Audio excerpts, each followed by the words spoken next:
బడ్జెట్లో హైదరాబాద్కు high priority, వేల కోట్ల కుమ్మరింపు దానిలో భాగమేనా? మార్పు మంత్రంతో హమారా షహర్లో ఎలాంటి మార్పులు రానున్నాయి? ఇది రాష్ట్ర వ్యాప్తంగా జరుగుతున్న చర్చ. 400 साल పురానా సిటీ హమారా షహర్ హైదరాబాద్. భాగ్యనగరం అంటేనే ఓ బ్రాండ్. హైటెక్ సిటీతో ఐటీ ఇమేజ్.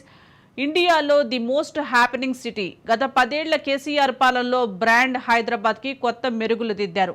సరికొత్త హంగులు అద్దారు. నగరంలో ప్రయాణికులను చకచక గమ్యస్థానాలకు చేర్చే మెట్రో రైలుతో పాటు దుర్గం చెరువు, కేబుల్ బ్రిడ్జ్, ట్రాఫిక్ కష్టాలు తీర్చే ఫ్లైఓవర్లు, ఇలా ఒకటేమిటి హైదరాబాద్కి నయా లుక్ తెచ్చారు కేసీఆర్.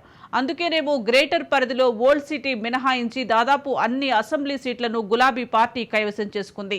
నయా హైదరాబాద్, నయా స్మార్ట్ సిటీ జిందగీ. నగరం గురించి చర్చ వస్తే అంతా మేమే చేశామని చెప్పుకుంటుంది బీఆర్ఎస్. హైదరాబాద్ నగరంపై బీఆర్ఎస్ బ్రాండ్ బలంగానే ఉంది. అయితే ఇప్పుడు ఆ పింక్ బ్రాండ్కి చెక్ పెట్టి తనదైన మార్కుతో హైదరాబాద్లో మార్పు చూపించబోతుందా అధికార కాంగ్రెస్ పార్టీ?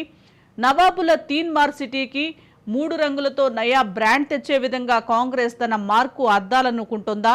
అందుకే తెలంగాణ బడ్జెట్లో హైదరాబాద్ అభివృద్ధికి పెద్దపీట వేశారా అంటే అవుననే అంటున్నాయి రాజకీయ వర్గాలు.